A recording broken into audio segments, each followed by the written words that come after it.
What's going on, everybody? Welcome to another edition of Axe Creation. And in this episode, we're going to take a look into what you need to get the sound and tone of Adam Jones.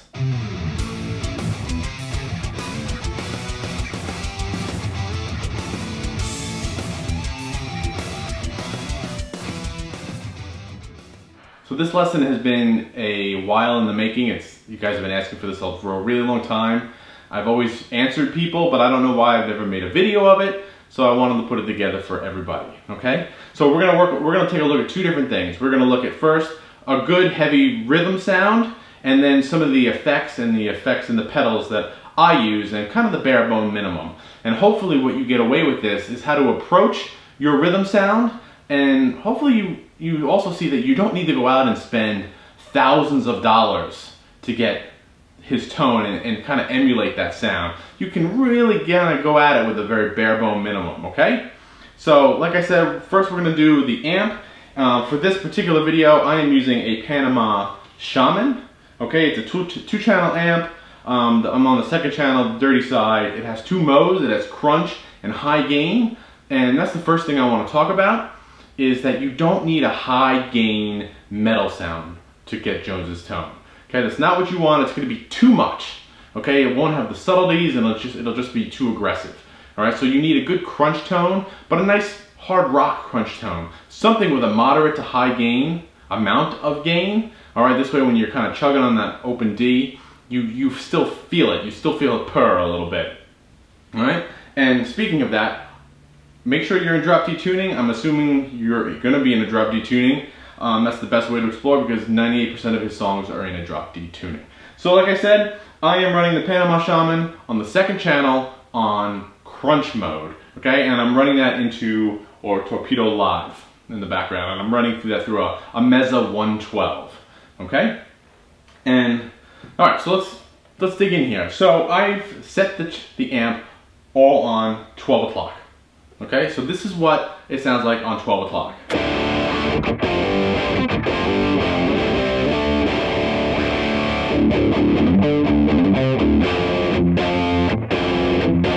Okay, not bad, but it needs a little tweaking. So the first thing that I would do on the amp is I would go to the gain. Okay, I would make sure everything's at 12 o'clock and go to the gain. And if you listen real carefully, as you turn the gain up, you'll hear the high-end distortion and the fuzz and all that stuff kick in at a certain point. And I like to dial the gain in basically right at that threshold.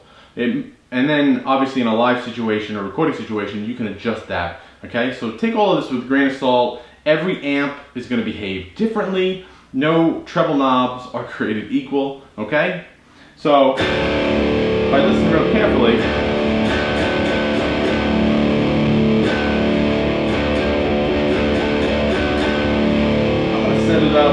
set it up right there. Right about 1, 2 o'clock on this particular amp. Again, it's right at that threshold where you get a lot of distortion coming in. All right, right on that, where you're gonna kind of walk that tightrope right there. Next, I'm gonna see what the treble does. And you can really hear it drop out when I turn it all the way down.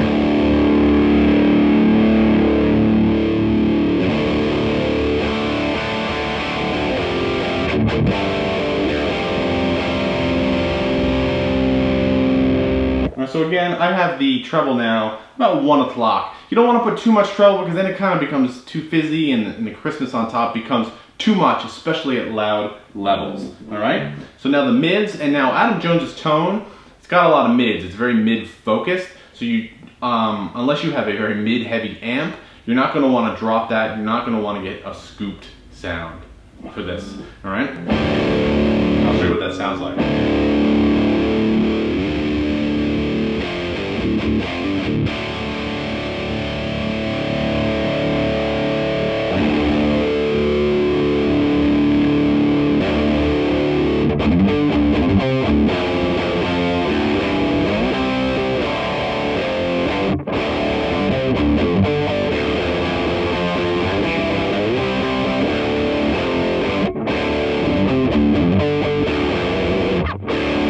Okay, cool. So like I said, I got the treble a little after 12 o'clock, 1 o'clock. and I have the mids around pushing 2 o'clock. All right. Now the bass, I usually leave the bass right at 12 o'clock.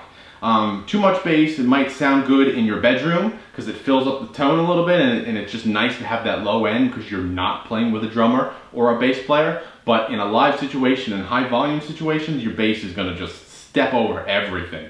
So I would leave the bass right at 12 o'clock, maybe even lower it just a little bit. And then obviously when you're in a live situation or recording situation, adjust it to see how you see fit.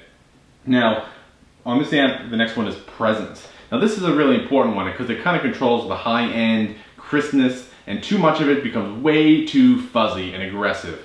But when you listen to Jones's tone, especially for the lead sounds, you want some aggressiveness in the tone. So I wouldn't be too afraid to kind of push the boundaries a little bit. All right? And you can hear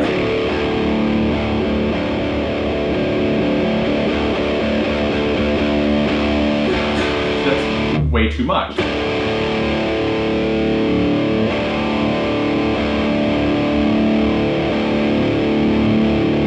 again, I'm a little past 12, around 1 o'clock. So now that's essentially the whole system, right? We got treble, mids, bass, I got the distortion set, the volume set. I'm on the heavy crunch sound, and now play your chords, play your power chords, right? Opening riff from Lateralis.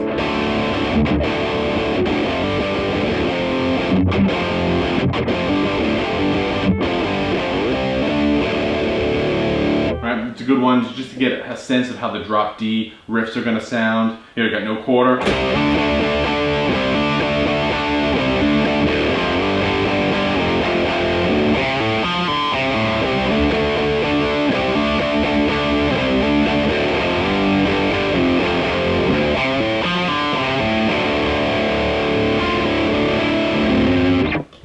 Cool. So we've pretty much dialed it in, and obviously when you jam live, you're recording, you can tweak a little bit more, but that's the approach I would take regardless of what amp you're playing. So if you open up, say, Positive Grid, and you're using the bias plugin, dial up a Mezzo Boogie amp and start with that approach, and you should be able to dial it in. Live, I'll use a Line 6 DT50, and I also have a Line 6 Spider for practice purposes and when students come over to my house. And I've actually shown up to rehearsal with that amp and had people laughing at me. And I swear to God, after the gig, people were like, yo, how did you get the amp to sound like that? And it's just this approach, all right? So next I want to talk about pedals and what we need, okay? So I'm gonna pop up a picture on what I use live, and then I'll kind of talk about why I do that. All right, cool. So as you can see in the picture, I'm running from my guitar into a volume pedal, into a wah, into a flanger, and then that flanger goes into the input of the amp. And then in the effects loop, I have 2 delays stacked. You don't need to do that, it's just something I like to do. If you have kind of an all-in-one, you can get away with a couple presets, and there's a reason why I do that. So I'm gonna start from outside of my guitar into the volume pedal. Now, I've had this volume pedal since probably for about as long as I've played guitar, and I don't think I would ever want to play a live gig without this volume pedal. It does the same thing as if you're rolling back the volume knob on your guitar, but now it's at foot control. And when you play through Tool's music and Adam Jones riffs, it's very dynamic and very subtle, and you need to control that. It's not always full go, full distortion, and there's not a lot of parts where it's just a straight up, I need a clean sound for this. You know, it's like a hand, maybe, you could probably count less on your hand, less songs than you have fingers on your hand, right? You know, you might need like Vicarious or the intro to Lateralis, right? H. You know, what else do you need a clean sound for? Schism? Nah, not really. So the volume control will really help that. You know, so if I'm playing, say, Stinkfist,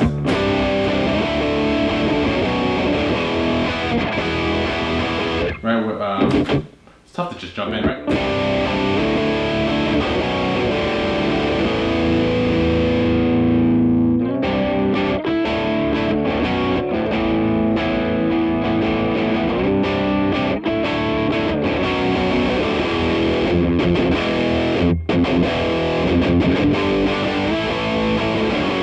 You know, the volume pedal allows me to do that. And the biggest thing about that is that there's nothing worse, right?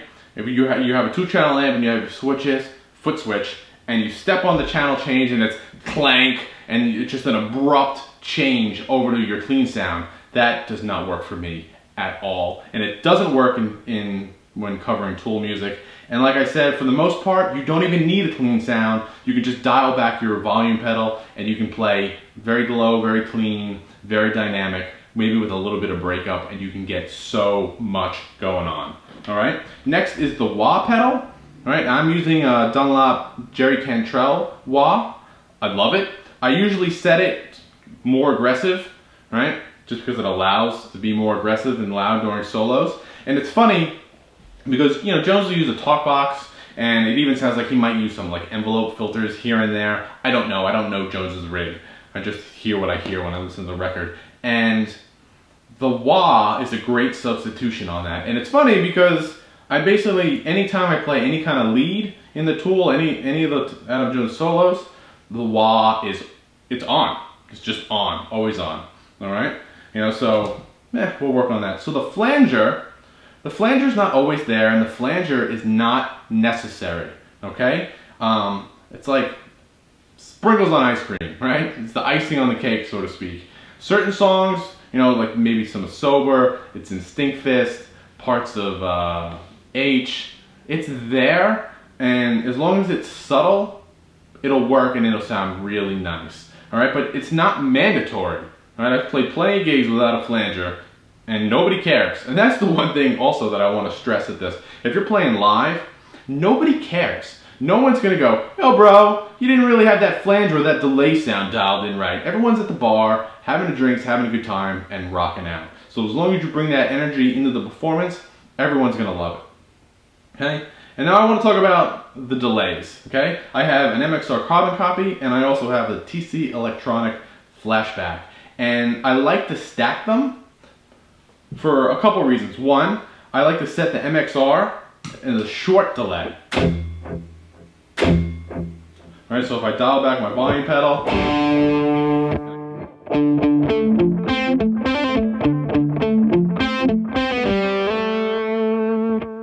sounds really nice, or yeah. Okay?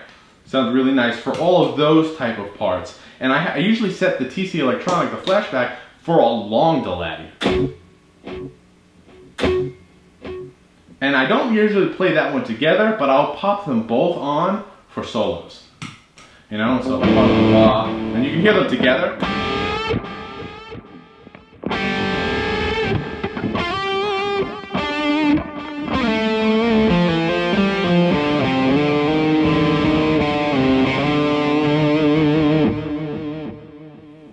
Sounds really nice. You know, so if I pop on the wah,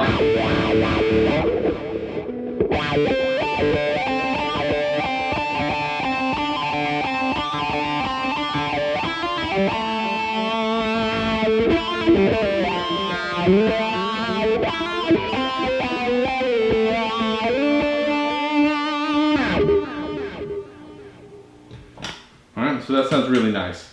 Alright, so those are that's really all you need to dial up Adam Jones's tone. So again, if you're not in a live situation with pedals and amps and you're just using, say, a plug-in software, that's what you want to go with, all right? Pop in your amp, right? Usually a Mezzo Boogie is a great place to start, right? Because it's not too metally and it's not too soft gain. You know, if you listen to the albums like Undertow and even Anima, it tends to be not as aggressive. I mean, they're older albums, so maybe that's coming across, but if you listen to, say, Lateralis and 10,000 Days, the gain is much more on those albums. You know, so unless you're playing songs off of Undertow or even Opiate, go with your good hard rock crunch tone. All right? So if you're going to set up in, say, a software and you're going to want to just practice or record, but like I said, Mezzo Boogie, and do this, put the wah in front, put your flanger in front, put a couple delays if you want behind the amp, and that's about it. Obviously in the software you can throw in some noise gates and some extra EQs to take out frequencies and stuff like that that you don't want. And that's, again, you can do that in a live situation too. Alright, so again, I hope this was helpful for you guys. I hope you guys enjoyed this. I know we went through it really fast, but that's the approach I usually take regardless of what amp I'm plugging into, and these are the pedals that I always use. So, as always, let me know what you come up with, and thanks a lot. I'll see you next time.